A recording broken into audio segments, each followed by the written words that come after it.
Hello students, now we are going to discuss about gravity. इसके पहले हमने Newton's law of gravitation पढ़ाया हुआ था। न्यूटन्स लॉ ऑफ ग्रेविटेशन में हमने बताया था आपको, हमारे पास दो मटेरियल ऑब्जेक्ट्स हैं, इनको पॉइंट मासेस की तरह से हम ट्रीट कर रहे हैं, इनके बीच का सेपरेशन स्मॉल आर है। न्यूटन्स लॉ ऑफ ग्रेविटेशन के according the gravitational force between these two point material objects is directly proportional to product of their masses and is inversely proportional to square of distance between these two material objects. After combining this, we have F proportional to m1 m2 upon r square. और proportionality को जब equality में convert करते हैं तो हमारे पास एक universal gravitational constant capital G आता है, जिसकी value 6.67 into 10⁻11 newton metre square पर केजी स्क्वायर होती है। अब यूनिवर्स में किन्हीं भी दो ऑब्जेक्ट्स के बीच में लगने वाले फोर्स को हम ग्रेविटेशनल फोर्स कहते हैं, फोर्स ऑफ ग्रेविटेशन कहते हैं। लेकिन उनमें से एक अर्थ स्वयं हो, उनमें से एक ऑब्जेक्ट अर्थ ही हो, तो वही फोर्स ग्रेविटी हो। Means gravity is the force by which earth attract any body towards its centre. किसी भी मटेरियल ऑब्जेक्ट को अर्थ अपनी तरफ जिस फोर्स से खींचती है, उस फोर्स को हम ग्रेविटी कहेंगे। दैट इज कॉल्ड, वही ग्रेविटेशनल फोर्स ग्रेविटी कह रहा है। अब हम ये देखेंगे कि ग्रेविटेशनल एक्सेलरेशन और कैपिटल जी में क्या रिलेशन है। What is the relation between capital G and small G, इसको हमको जो है देखना होगा। Relation between small G and capital G. इस रिलेशन को इस्टेब्लिश करने के लिए हमने क्या किया है, हमने किसी मटेरियल ऑब्जेक्ट जिसका मास स्मॉल m है, पॉइंट ऑब्जेक्ट हमने ले लिया, इसको जो है हमने यहाँ पे इसके सरफेस पे रखा हुआ। किसके सरफेस पे? अर्थ सरफेस पे रखा हुआ। हम एज्यूम कर ले रहे हैं कि अर्थ की रेडियस RE से डिनोट हम कर रहे हैं, RE। अब यहाँ पे ग्रेविटी कितनी होगी, ग्रेविटेशनल फोर्स कितना लगेगा? Gravitational force acting on the body is equal to F is equal to G mass of Earth multiplied by mass of the body. Mass of Earth is assumed to be concentrated at its center, gm upon distance is r square। और यही gravitational force किसके equal होगा? Gravity, force of gravity. और gravity क्या है? mg है। g gravitational acceleration हो तो जो बॉडी का वेट होगा, जिस फोर्स से अर्थ इसको अपनी सेंटर की तरफ खींचेगी, वही वजन होगा इसके वेट का, और वेट जो है इसका mg होगा। यानी हम कह सकते हैं but F is equal to M into G. What is ji?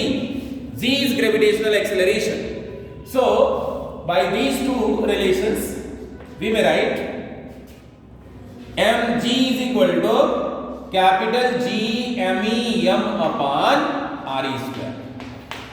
Now small m will be cancelled with small m and ultimately you are left with gravitational acceleration z is equal to capital G m upon r square। ये relation हो। इस relation से क्या clear है? इस relation से clear है कि ग्रेविटेशनल एक्सेलरेशन जो होता है, एक्सेलरेशन ड्यू टू ग्रेविटी जो होती है, ये बॉडी के मास पे डिपेंड नहीं करती। यानी चाहे वो लाइटर ऑब्जेक्ट हो या हेवियर ऑब्जेक्ट हो, दोनों के लिए ग्रेविटेशनल एक्सेलरेशन सेम होगा।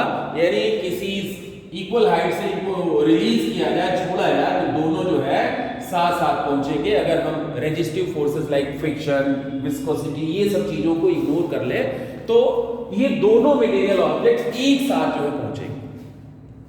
ग्रेविटेशनल एक्सेलरेशन की value mass of material object पे डिपेंड नहीं करती। अब ग्रेविटेशनल एक्सेलरेशन को हम और कैसे समझ सकते हैं? जैसे कोई ऑब्जेक्ट गिर रहा है, फ्री फॉल कर रहा है, हमने कहा कि टाइम t1 पे इसकी वेलोसिटी v1 है और टाइम t2 पे इसकी वेलोसिटी कितनी हो गई, v2 हो गई। तो चेंज इन वेलोसिटी कितना है, time rate of change of velocity is what, v2 minus v1 upon t2 minus t1, और यही जो है gravitational acceleration. Means the time rate of change of velocity for a freely falling body, the time rate of change of velocity of a freely falling body is gravitational acceleration. या आप ये कह लीजिए कि delta t is equal to 1 हम कर दें, then delta v is equal to c, यानी 1 सेकेंड के अंदर कोई फ्रीली फॉलिंग बॉडी जितनी वेलोसिटी उसकी इंक्रीज करती है 1 सेकेंड में, वही उसका ग्रेविटेशनल एक्सेलरेशन होता है। या आप नीचे से ऊपर फेंकते हो तो जो वेलोसिटी डिक्रीज करेगी 1 सेकेंड में, वो उसके ग्रेविटेशनल एक्सेलरेशन के मैग्नीट्यूड के इक्वल होगा। हालांकि नीचे से ऊपर फेंकोगे तो डिक्रीज करेगी और ऊपर से नीचे इंक्रीज करेगी। तो ये ग्रेविटेशनल एक्सेलरेशन है। It is clear from this expression that gravitational acceleration is independent of mass of the object, यानी किसी भी तरह का ऑब्जेक्ट हो, ग्रेविटेशनल एक्सेलरेशन दोनों के लिए सेम होगा। ग्रेविटेशनल एक्सेलरेशन की वैल्यू वेरी करती है, लेकिन वो वेरिएशन कैसे होता है, क्या चीज पे वेरिएशन होता है, due to shape of Earth, due to altitude, due to depth, due to rotation of Earth, ये सब चीजें हम लोग जो है आगे डिस्कस करेंगे। अभी फिलहाल हम मास ऑफ अर्थ कैलकुलेट करने की कोशिश कर रहे हैं। Mass and density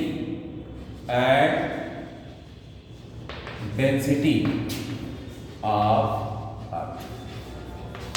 Just I have told you that small g is equal to capital G me upon r square. This is the expression between small g and capital G. What we have to do? We have to find the value of mass of Earth. Then this can be written as g r e square upon what? Capital G. What about small g? Small g is equal to, I am taking it to be 9.8 meter per second square. And what about the radius of Earth? 6.37 into 10 power 6 meter square divided by what is capital G? 6.67 into 10 power minus 11 Newton meter square kg to power minus 2. और जब हम इसको solve करते हैं तो ये हमें result मिलता है 6.0 into 10 to the power 24 kg, approximately ये रिजल्ट हमको मिलता है, ये अर्थ का मास हमें मिलता है। Now come to the density. Density हम कैसे फाइंड करेंगे? यू नो, डेंसिटी फाइंड करने के लिए हमारे पास एक्सप्रेशन हो जाएगा mass is equal to volume into density. Mass is equal to volume into density. So what about density?